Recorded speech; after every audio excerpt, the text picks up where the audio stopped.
اردو کے پرچے میں ایک 10 نمبر کا سوال ہوتا ہے اشعار کی تشریح کا، جس میں 3 اشعار حصہ نظم میں سے کرنے ہوتے ہیں، 2 اشعار حصہ غزل میں سے کرنے ہوتے ہیں۔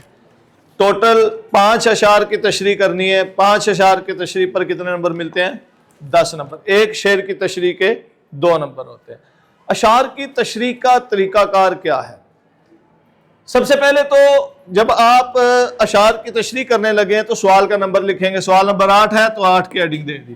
اس کے بعد آپ نے مرکزی ہیڈنگ دینی ہے اشعار کی تشریح۔ کیا ہیڈنگ دینی ہے؟ اشعار کی تشریح۔ اشعار کی تشریح کرنے لگے تو پہلے کس حصے کی تشریح کریں گے؟ حصہ نظم کی کر رہے ہیں یا حصہ غزل کی کر رہے ہیں؟ غزل کے 2 اشعار ہوتے ہیں اور نظم کے 3 اشعار ہوتے ہیں۔ آپ حصہ نظم کی تشریح شروع کرتے ہیں، یعنی نظم کے اشعار کی تشریح پہلے کر رہے ہیں، غزل کے اشعار کی تشریح بعد میں کریں گے، تو یہاں ایڈنگ دیں گے حصہ نظم۔ اگر غزل کے اشعار کی تشریح کر رہے ہیں تو یہاں ایڈنگ دیں گے حصہ غزل۔ سمجھ آ گئی بات کی؟ پھر نظم کے 3 اشعار کی تشریح کرنی ہے۔ 5 اشعار ہیں، ان میں سے 3 اشعار کی تشریح آپ نے کرنی ہے۔ تو الف ب جیم دال کی صورت میں لکھا ہے یا 1 2 3 4 نمبر کی صورت میں لکھا ہوا ہے، تو جس شعر کی تشریح کرنے لگے اس کا نمبر دے دیں گے۔ شعر نمبر ب کی تشریح کر رہے ہیں یا شعر نمبر 1 یا 2 کی تشریح کر رہے ہیں تو یہاں وہ نمبر لگا دیا۔ سمجھ آ گئی بات کی؟ اس کے بعد آپ نے مکمل شعر جوابی کاپی پہ نہیں لکھنا، بلکہ جس شعر کی تشریح کرنے لگے ہیں یا جس بند کی تشریح کرنے لگے ہیں اس کا پہلا لفظ اور مصرے کا آخری لفظ، دوسرے مصرے کا پہلا لفظ اور آخری لفظ لکھ کے یہ اشارہ کر دینا کہ یہ شعر ہے۔ مکمل شعر لکھ کے وقت ضائع کرنے کے بجائے ایک ایک لفظ لکھیں اور اشارہ کر دیں کہ یہ شعر ہے، لیکن اسے خوبصورت بنا کے لکھنے کے لیے پہلا لفظ لکھیں، آخری لفظ لکھیں اور بیچ میں یوں ڈاٹ لگا دیں۔ سمجھ آ گئی بات کی؟ یہ آپ کے شعر وہ شعر ہو جائے گا جس کی آپ تشریح کرنے لگے۔ اس کے بعد سب سے پہلے جو چیز لکھنی ہے وہ ہے حوالہ شعر۔ وہ کیا ہے؟ حوالہ شعر لکھنے کے 2 طریقے ہوتے ہیں۔ ایک ہوتا ہے نثری طریقہ، مثلا حوالہ شعر کی ہیڈنگ دے کر آپ نے لکھ دیا یہ شعر جناب مولانا مظفر علی خان صاحب کی نظم نعت سے لیا گیا ہے، نثر کی صورت میں پورا جملہ لکھ دیا، یہ شعر مولانا ظفر علی خان صاحب کی لکھی ہوئی شامل نصاب نظم نعت میں سے لیا گیا ہے، یوں بھی ٹھیک ہوتا ہے۔ لیکن یہ نا ذرا دشوار ہے، پڑھنے والا چیکر ممتحن جب بھی دیکھے گا تو وہ پورا جملہ پڑھے گا تو پھر ہی اسے بات سمجھ میں آئے گی، اور چیکر اتنی مشقت میں نہیں پڑھتا ہوتا، بعض دفعہ نظر انداز کر دے تو نقصان ہو جاتا ہے۔ بہتر طریقہ یہ ہے کہ حوالہ شعر کی ہیڈنگ دیں اور پوائنٹس کی صورت میں آگے سامنے لکھ دیں تاکہ سرسری نظر میں ہی معلوم پڑ جائے کہ یہ شعر کا جو حوالہ دیا گیا ہے وہ درست ہے کہ نہیں۔ حوالہ شعر کی ہیڈنگ دینے کے بعد آپ نے سب سے پہلے لکھنا ہے شاعر کا نام۔ یہ چیزیں یاد رکھنی ہے جو لکھنی ہے، بنیادی طور پر ضروری ہے۔ شاعر کا نام، شاعر کا نام اور نظم کا عنوان اگر وہ نظم ہے، اگر وہ نظم نہیں تو صنف ادب کی ہیڈنگ دے کر کے غزل اتنا کافی ہو جاتا ہے۔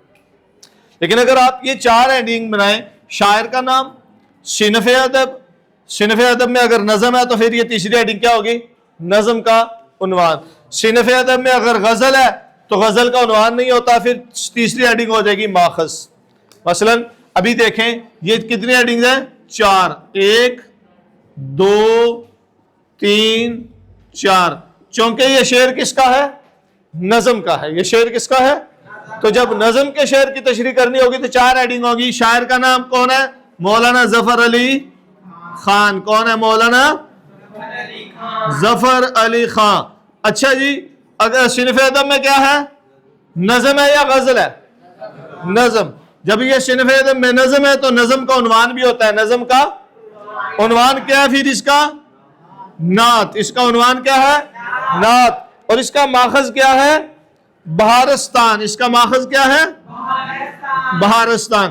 اب دیکھیے یہ ہے نظم کے حوالے سے حوالہ شعر۔ نظم کا شعر ہوگا تو ہیڈنگ حوالہ شعر کی دے کر کے یہ 4 پوائنٹ شامل کیے جائیں گے۔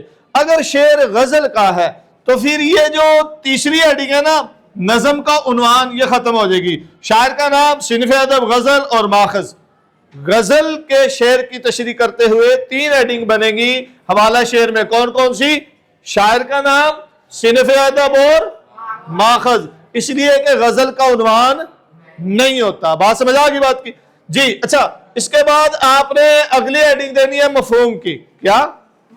اب شعر کا مفہوم کیا ہوتا ہے؟ مفہوم ہوتا ہے کہ اس شعر کو آپ نثری صورت میں ڈال دیں، یہ بھی مفہوم ہے۔ اس شعر کو اپنے لفظوں میں مختصراً بیان کر دیں، یہ بھی مفہوم ہے۔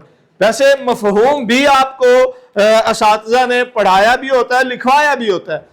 بالخصوص ہر شعر کا مفہوم لکھوایا جاتا ہے، تشریح لکھوائی جائے یا نہ لکھوائی جائے۔ مفہوم لکھوانے کا مقصد یہ ہوتا ہے کہ آپ کو اپنے لفظوں میں اس شعر کا مطلب معلوم پڑ جائے۔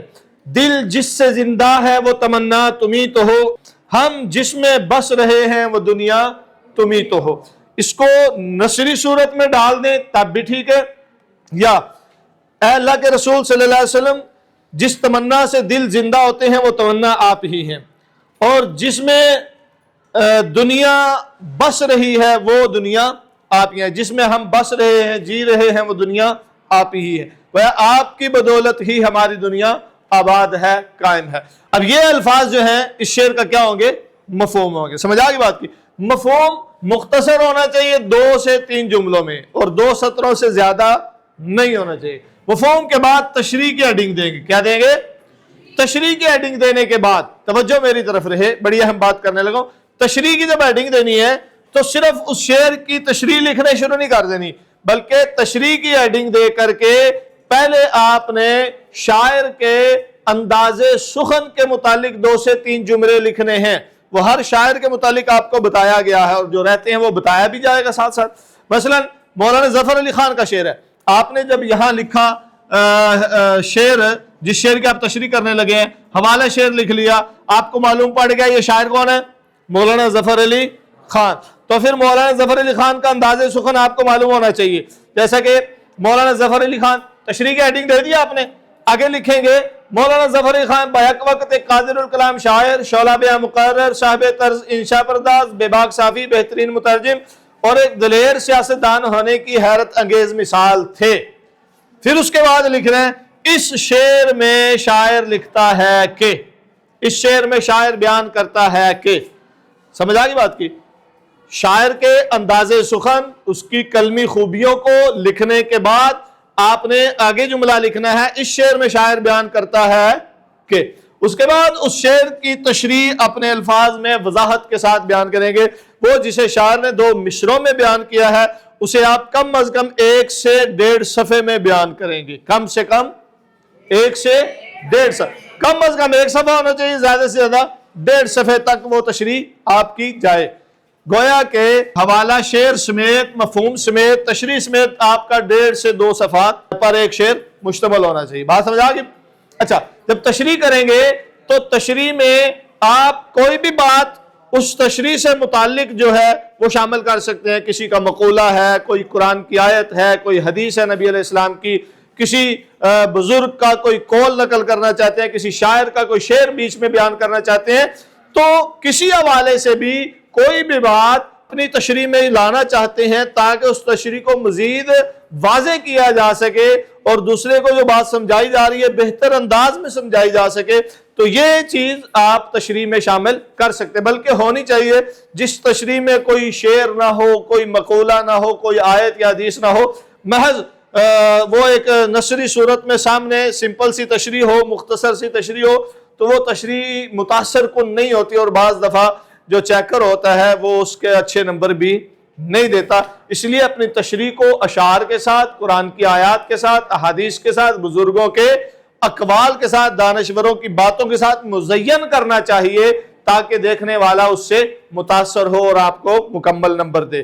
تو جب اس پیٹرن کو پیش نظر رکھ کر اشعار کی تشریح کی جائے گی تو 5 اشعار کی تشریح آپ کے 10 نمبر پورے لائے گی۔ عموماً بچوں کے جو نمبر کٹا کرتے ہیں، جو حذف ہوتے ہیں، وہ اشعار کی تشریح میں ہی ہوتے ہیں۔ اس کی بنیادی وجہ ایک تو یہ ہوتی ہے کہ پیٹرن ٹھیک نہیں ہوتا، دوسری وجہ یہ ہوتی ہے کہ اس کی تشریح میں وہ حسن نہیں ہوتا جو ہونا چاہیے۔ تو پیٹرن کے مطابق ہونا چاہیے، جیسے میں نے آپ کو بتایا کہ بنیادی طور پر اگر حصہ نظم کے اشعار کی تشریح کر رہے ہیں تو حصہ نظم لکھنا ہے، غزل کے اشعار کی تشریح تو حصہ غزل، یہاں شعر کا نمبر لکھنا ہے، شعر کا پہلا اور آخری، مصرے کا پہلا اور آخری لفظ لکھتے جانا ہے جس شعر کی تشریح کر رہے ہیں۔ حوالہ شعر کی ہیڈنگ دینی ہے، اگر شعر نظم کا ہے تو 4 ہیڈنگ ہونی ہے، شاعر کا نام، صنف ادب، نظم کا عنوان، ماخذ۔ اگر شعر غزل کا ہے تو 3 ہیڈنگ ہونی ہے، شاعر کا نام، صنف ادب اور ماخذ۔ اس کے بعد مفہوم کی ہیڈنگ دے کر مفہوم لکھنا ہے، اور تشریح کی ہیڈنگ دینے کے بعد پہلے شاعر کے انداز سخن کے متعلق 2 سے 3 جملے لکھنے ہیں، اس کے بعد لکھنے شاعر اس شعر میں بیان کرتا ہے کہ، آگے تشریح لکھنی ہے، لیکن تشریح کو مزین کرنا ہے، خوبصورت بنانا ہے، قرآن کی آیات، نبی کی احادیث کے ساتھ، بزرگوں کے اقوال یا شاعروں کے اشعار کے ساتھ خوبصورت بنا کے کم از کم 1 سے 1.5 صفحے کی تشریح ہونی چاہیے ایک شعر کی۔ تو اس پیٹرن کے مطابق جب اشعار کی تشریح ہوگی تو انشاءاللہ آپ کو نمبر بھی مکمل ملیں گے۔ اللہ تعالی حامی و ناصر ہو۔ The Educators